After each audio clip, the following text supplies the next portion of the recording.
कहानी के पहले भाग का लिंक मैं आपको डिस्क्रिप्शन बॉक्स में दे दूंगी और साथ में कमेंट बॉक्स में पिन भी कर दूंगी, तो आप वहां से भी जाकर देख सकते हैं।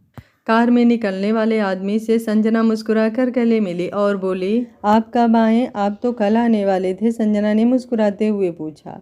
इतनी रात को तुम कहाँ जा रही थी? उस लड़के ने संजना के सवाल को दरकिनार करते हुए अपना सवाल किया तो संजना हड़बड़ा गई।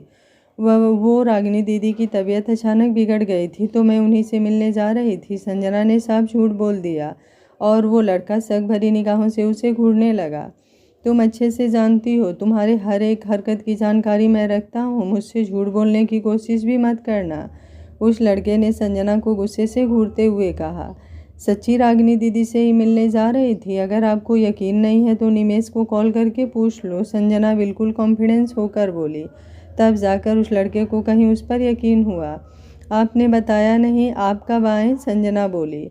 तुमने भी तो नहीं बताया। विवान खन्ना को अपने घर में रखने से पहले, उस लड़के ने गुस्से में कहा तो संजना के चेहरे पर डर के भाव दिखने लगे। वह संजना हकलाई, पर उससे पहले ही उस लड़के ने संजना को घूरते हुए तेज आवाज में कहा, जो गलती काजल ने की थी तुम भी वही दोहरा रही हो। जिस इंसान ने तुम्हारी बहन की जिंदगी बर्बाद कर दी, तुम उसी के भाई से प्यार कर बैठी। Are you serious Sanju? तुम इतनी भी नादान नहीं थी, कैसे भटक गई? हाँ, वो लड़का जोर से चीखते हुए बोला और संजना सहम कर एक कदम पीछे हो गई।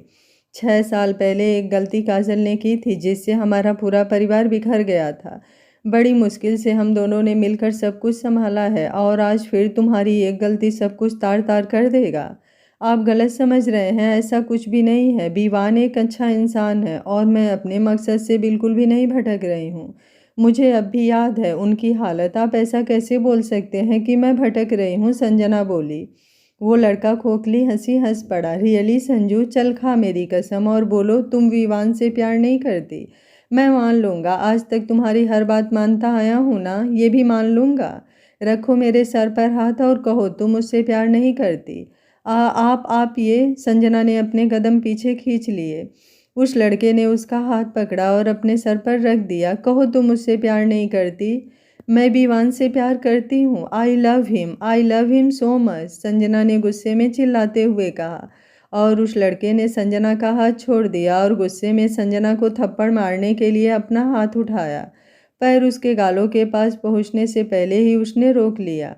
संजना उसके इस बिहेवियर को देखकर डर गई। ये पहली बार था जब उसने उस पर हाथ उठाया था। वो लड़का अपना हाथ पीछे ले लिया, पर जैसे ही उसकी नज़र संजना के कंधे पर बनी लव बाइट के निशान पर गए, उसकी आंखों में खून उतर आया और उसने एक जोरदार थप्पड़ संजना के गालों पर जड़ दिया। संजना अपने गाल पर हाथ रखकर हैरानी से उस लड़के को देखने लगी। ये उसके लिए अनएक्सपेक्टेड था। उन दोनों से कुछ दूरी पर पेड़ के पीछे छुपा एक आदमी, जो कब से उन दोनों को देख रहा था। उस लड़के की इस तरह थप्पड़ मारने से उसने भी डर कर अपने मुंह पर हाथ रख लिया और अपनी आंखें बड़ी बड़ी करके कभी उस लड़के को तो कभी संजना को देख रहा था। उस लड़के ने भी अभी अभी जो किया उस पर वो खुद हैरान था। आखिर वो उस पर हाथ कैसे उठा सकता था? उसने जल्दी से अपने हाथ नीचे कर लिए और संजना को देखने लगा, जिसके गालों पर उसके पांचों उंगलियों के निशान छप चुके थे और उसकी आंखों से आंसू बह रहे थे। आई एम सॉरी, पता नहीं कैसे मैंने तुम्हें थप्पड़ मार दिया। आई एम सॉरी संजू, पर तुम समझती क्यों नहीं हो? काजल को खो चुका हूँ, अब तुम्हें खोने की हिम्मत नहीं है मुझ में। अगर तुम्हें कुछ हुआ तो मैं मर जाऊँगा। मैं तुम्हारे प्यार के खिलाफ नहीं हूँ, पर जिससे तुमने प्यार किया है वो इंसान गलत है। तुमने सोचा है अगर तुम्हारे साथ भी वही सब हुआ जो 6 साल पहले काजल के साथ हुआ था, तो मैं खुद को कभी माफ़ नहीं कर पाऊंगा। दुनिया में ऐसी कोई भी ताकत नहीं जो संजना अग्रवाल को छू सके, और जब तक आप मेरे साथ हो मुझे कुछ नहीं होने वाला।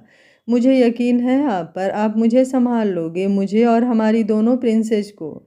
संजना ने अपने होठों पर मुस्कान लिए हुए कहा, पर उसकी आंखों में अभी भी आंसू थे। संजना के गाल पर अपनी उंगलियों के निशान देखकर उस लड़के का दिल अंदर तक कचोट गया। पहली बार उसने संजना पर हाथ उठाया था और उसे अपनी गलती का एहसास भी था। गुस्से में उसने संजना पर हाथ तो उठा दिया, पर अब उसे अपने आप पर गुस्सा आ रहा था। उसके आंखों से भी आंसू बहने लगे।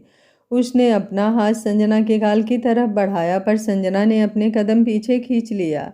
आई एम सॉरी, उसने गिल्टी फील करते हुए कहा।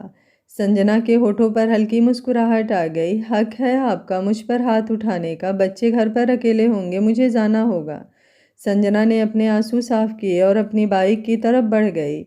तभी उसके कानों में उस लड़के की आवाज़ पड़ी, बहुत प्यार करता हूँ तुमसे और तुम्हें बर्बाद होते हुए नहीं देख सकता। 1 हफ्ता है तुम्हारे पास, संभल जाओ, वरना विवान खन्ना को मुझसे कोई नहीं बचा सकता। संजना ने उसकी तरफ देखा। इस वक्त दोनों के चेहरे पर कोई भी भाव नहीं थे। दोनों एक दूसरे की आंखों में देख रहे थे। आपको मेरी कसम, आप विवान को कुछ भी नहीं करेंगे। मैं आपसे वादा करती हूँ, 1 हफ्ते बाद मैं विवान से कभी नहीं मिलूंगी और ना ही उससे बात करूंगी। I promise you, but you don't hurt him, only 1 week. उस लड़के ने संजना को चेतावनी दी और अपनी कार में बैठकर वहां से निकल गया। संजना उसके कार को जाते हुए देखती रही। उसके जाते ही उसने गहरी सांस ली और गुस्से में चिल्लाकर कहा, सेरा बाहर आओ। संजना को इस तरह चिल्लाने से पेड़ के पीछे छुपा आदमी कांप गया और डरते हुए आकर उसके सामने खड़ा हो गया। संजना ने गुस्से में उसका कॉलर पकड़ लिया और दांत पीसते हुए बोली, मैंने तुम्हें कितनी बार कहा था, मेरी इन्फॉर्मेशन उन्हें देने से पहले मुझसे पूछ लिया करो। मैंने तुम्हें मना किया था विवान के बारे में उन्हें बताने के लिए, फिर भी तुमने हिम्मत कैसे की उन्हें बताने की। सबसे बड़ी पनौती हो तुम मेरी लाइफ की।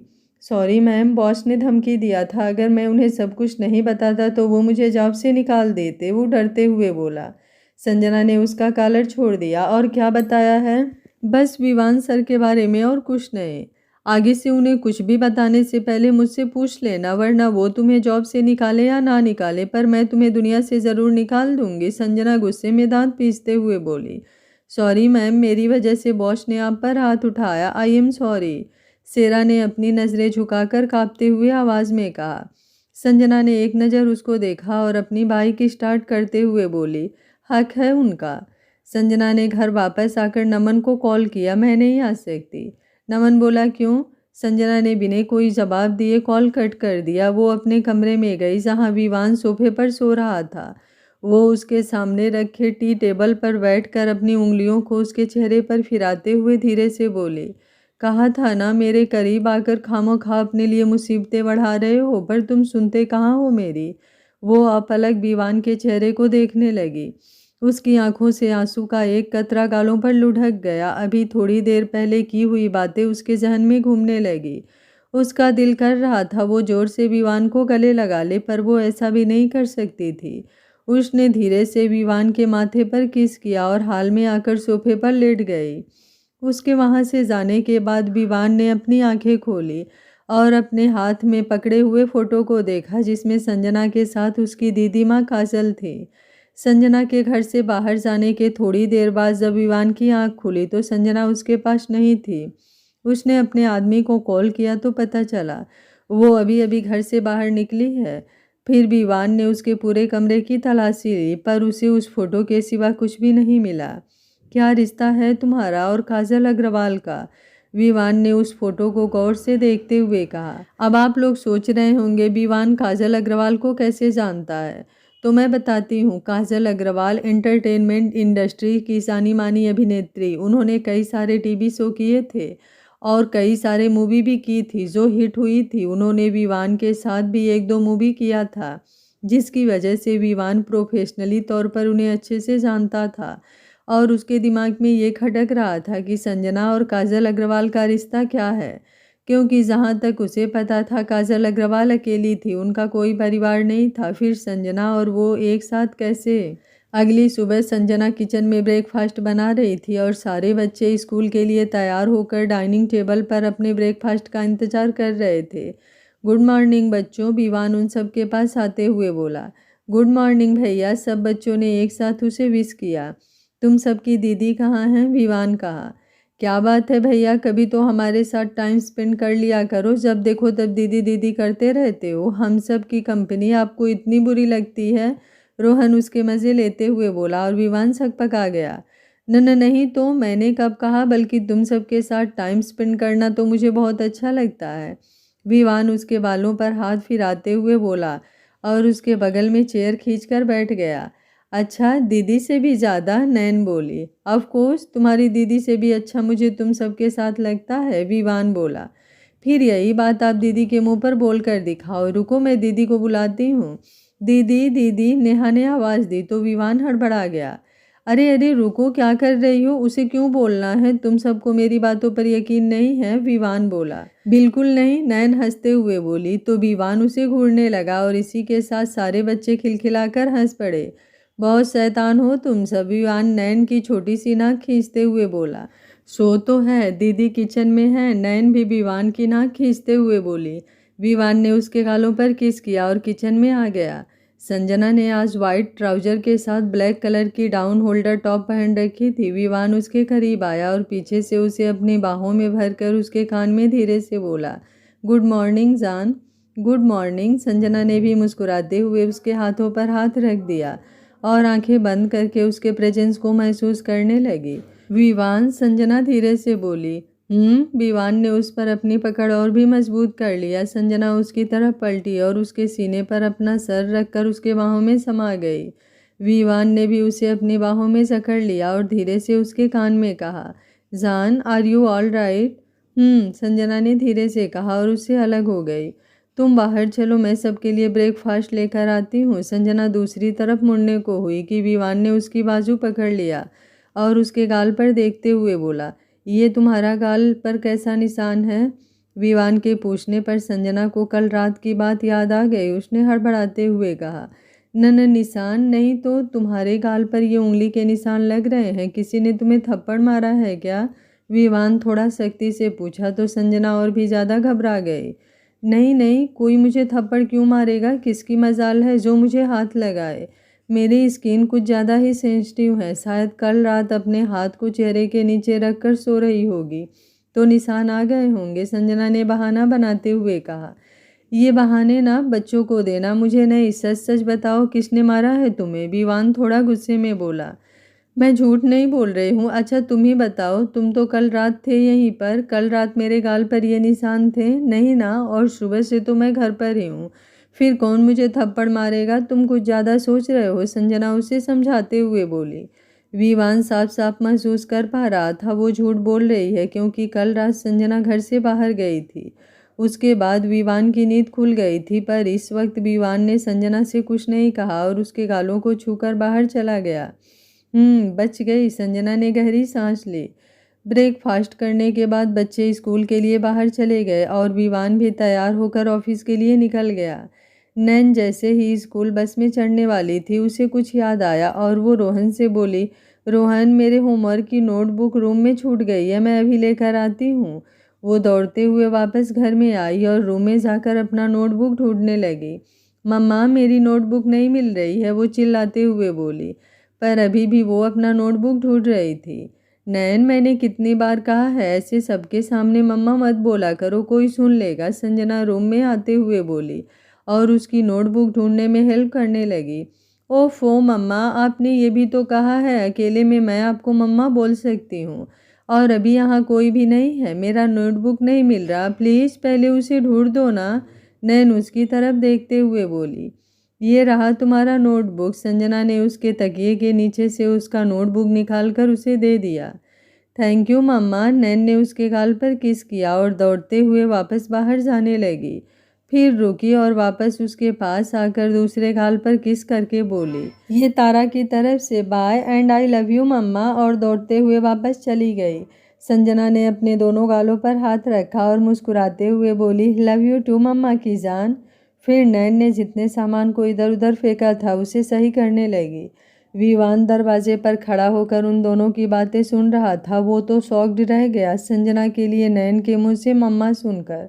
वो अपनी कार के पास गया तो उसे याद आया अपनी फाइल रूम में भूल गया था, और जब वो रूम से फाइल लेकर निकला तो उसे संजना और नैन की आवाज़ सुनाई दिया और उसने दरवाजे पर खड़ा होकर दोनों की बातें सुन ली। उसे तो यकीन ही नहीं हो रहा था नैन ने अभी अभी संजना को मम्मा कहा, लेकिन ये कैसे हो सकता था? संजना तो अनमैरिड है। हर बार मैं एक ही बात पर क्यों अटक जाता हूँ? घूम फिर कर एक ही सवाल मेरे सामने क्यों आ जाते हैं? कौन हो तुम? जान, क्या रिश्ता है तुम्हारा और काजल अग्रवाल का? नैन तुम्हारी बेटी कैसे हो सकती है, सबकी तुम अनमैरिड हो? और तारा, वो कौन है? उसे अपने दिमाग में सब कुछ उथल पथल सा महसूस हो रहा था। वो वैसे ही अपने ख्यालों में खोया हुआ ऑफिस के लिए निकल गया। उसके पास भी KS ग्रुप ऑफ इंडस्ट्री के द्वारा ऑर्गेनाइज किया गया पार्टी के लिए इनविटेशन आया था। संजना और उसकी टीम भी वहां जाने के लिए बिल्कुल तैयार थी। आज रात पार्टी में बहुत कुछ होने वाला था। संजना और उसके सबसे बड़े दुश्मन अथर्व खन्ना का आमना सामना। जंगल के बीच बने एक छोटे से कॉटेज के अंधेरे कमरे में 4 लड़के बंधे पड़े थे। उन्हें देखकर ऐसा लग रहा था मानो उन्हें बहुत बुरी तरीके से मारा गया हो। उनके शरीर पर चोटों के निशान थे और उन सब के हाथ पैर बंधे हुए थे। कमरे का दरवाज़ा खुला और संजना के साथ निमेश और नमन कमरे में दाखिल हुए। तीनों को चेहरे पर उन लड़कों के लिए नफरत के भाव थे और आंखों में बहुत सारा गुस्सा। हेलो मिस्टर शुभम मेहरा, यहाँ रहने में कोई तकलीफ तो नहीं हो रही? संजना एक चेयर खींचकर उन चारों के सामने बैठ गई और अपने पैर पर पैर चढ़ाते हुए बोली, तुम बहुत पछताओगे। तुम जानती नहीं हो मेरे डैड कौन है। शुभम गुस्से में बौखलाकर चिल्लाते हुए बोला, अरे अरे, इतना गुस्सा? मरने से पहले इतना गुस्सा करना ठीक नहीं है। अगर तुम्हारी कोई आखिरी इच्छा हो तो बता दो।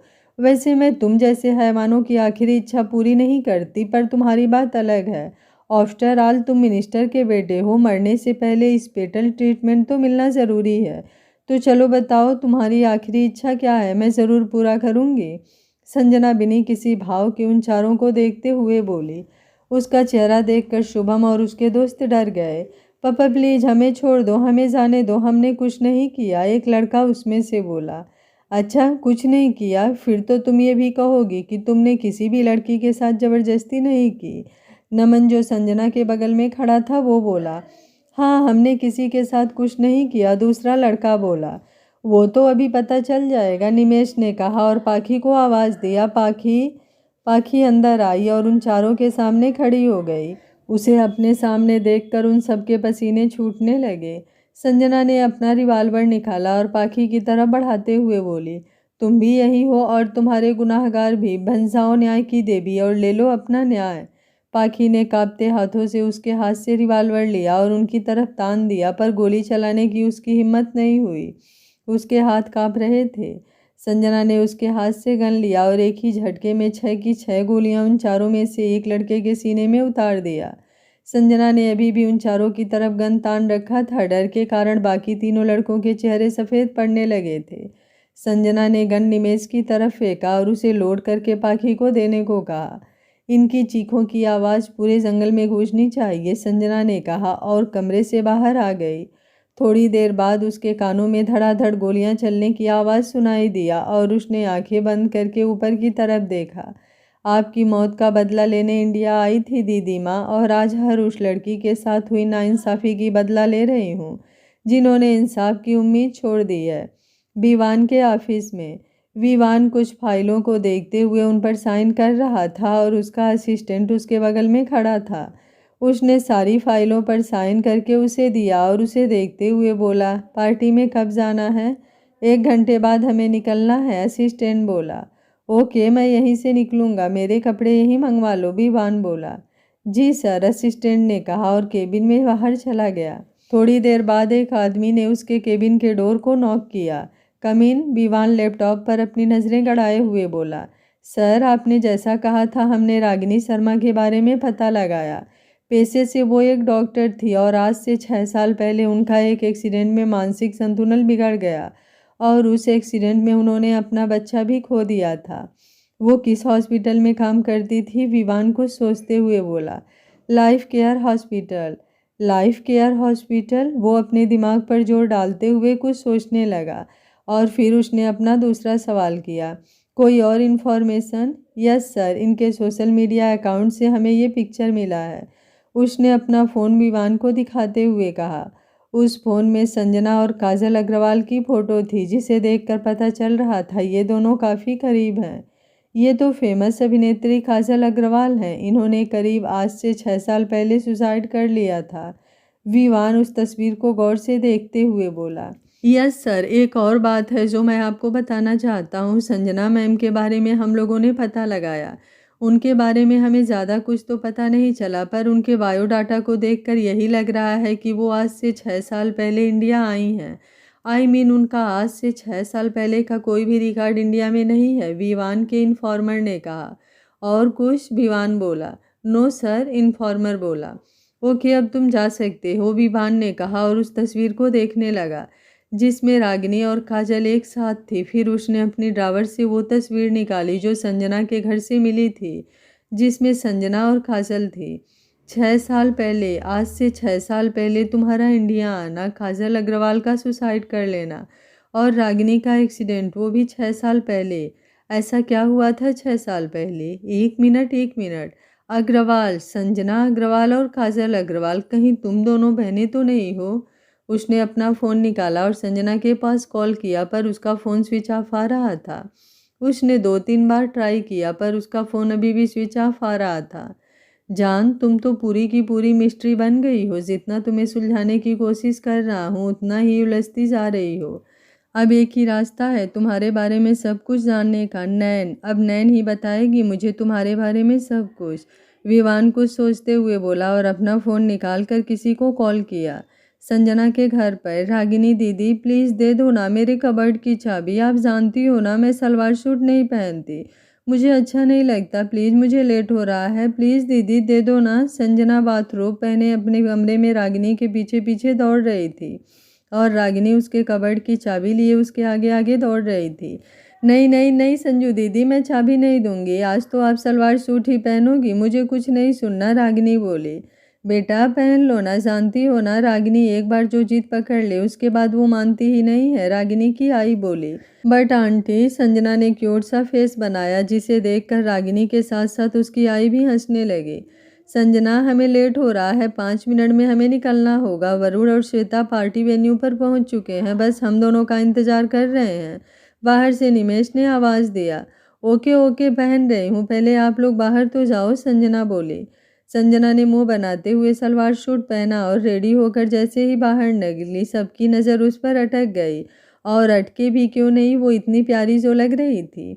वाह दीदी, आप तो बहुत प्यारी लग रही हो और सलवार सूट में तो आप कहर ढा रही हो। कसम से अगर मैं लड़का होती तो पक्का आपको भगा कर ले जाती, नैन बोली। अच्छा बच्चू, अपनी माँ को भगा कर ले जाएगी, संजना धीरे से उसके कान खींचते हुए बोली। ये बात उसके और नैन के अलावा किसी ने नहीं सुना।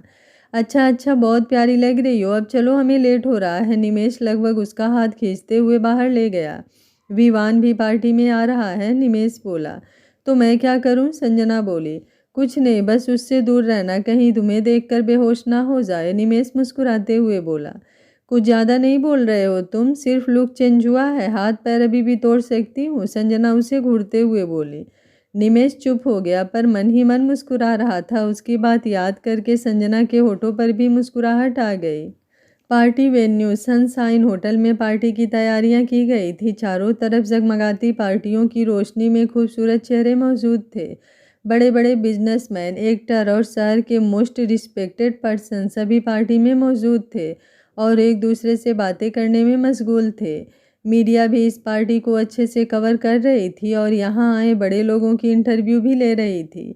निमेश, नमन कहाँ है, संजना चारों तरफ देखते हुए बोली। यही है वो, देखो, निमेश ने उसे एक तरफ इशारा किया जहाँ वेटर की ड्रेस में नमन उन्हीं की तरफ चलते हुए आ रहा था। कैसा लग रहा हूँ, नमन बोला। बेवजह तूने पुलिस डिपार्टमेंट ज्वाइन कर लिया, वेटर का जॉब ही तुझ पर शूट करता है, निमेश हंसते हुए बोला। कुछ ज़्यादा नहीं बोल रहा है तू, नमन उसे घूरते हुए बोला।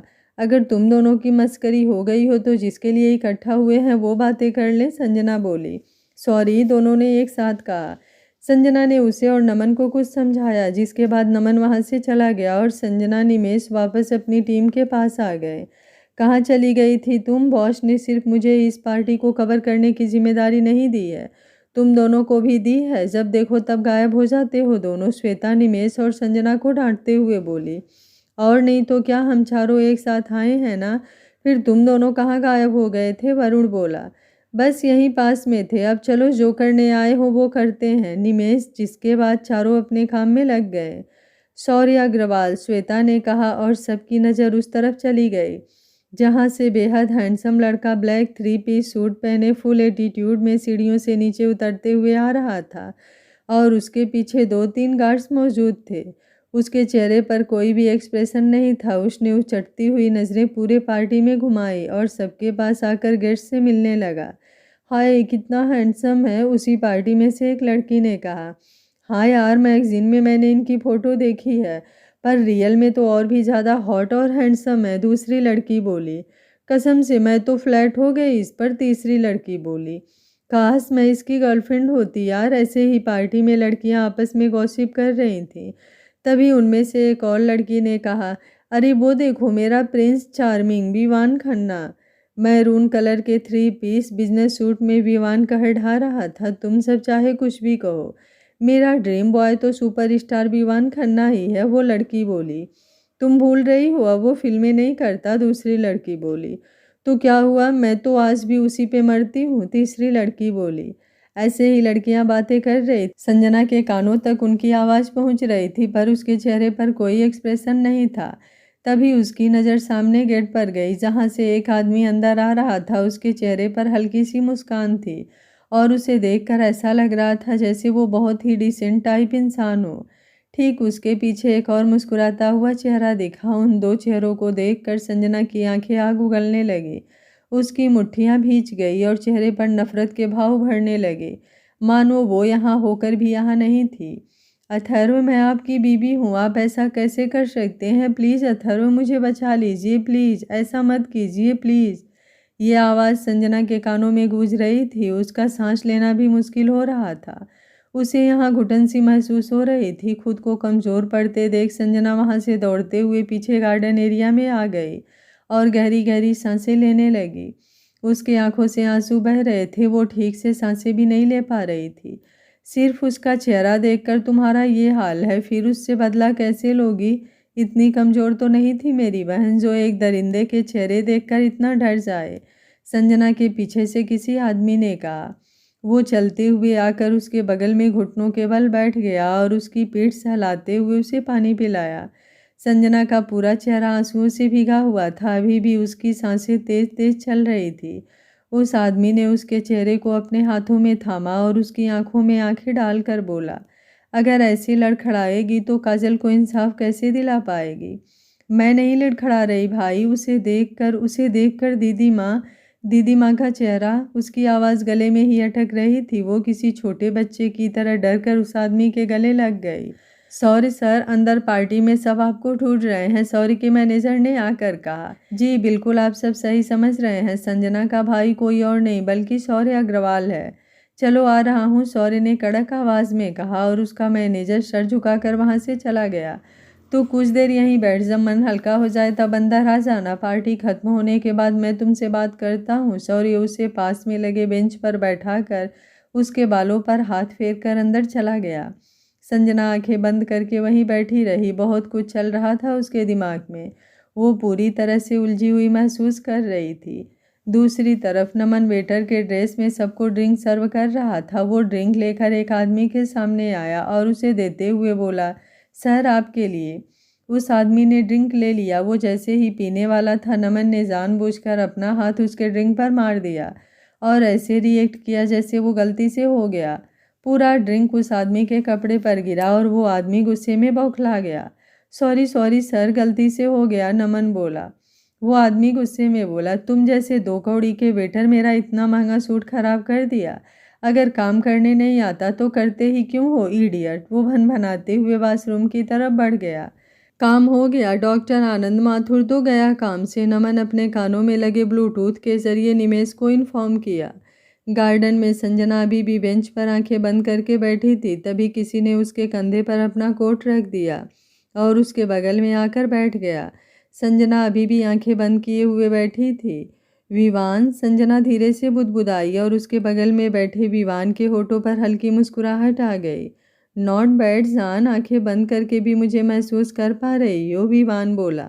विवान को जब इस लड़के के बारे में पता चलेगा तो उसका क्या रिएक्शन होगा। ऐसे और भी बहुत सारे राज से पर्दा उठना अभी बाकी है। कहानी को आप फुल एंजॉय करेंगे।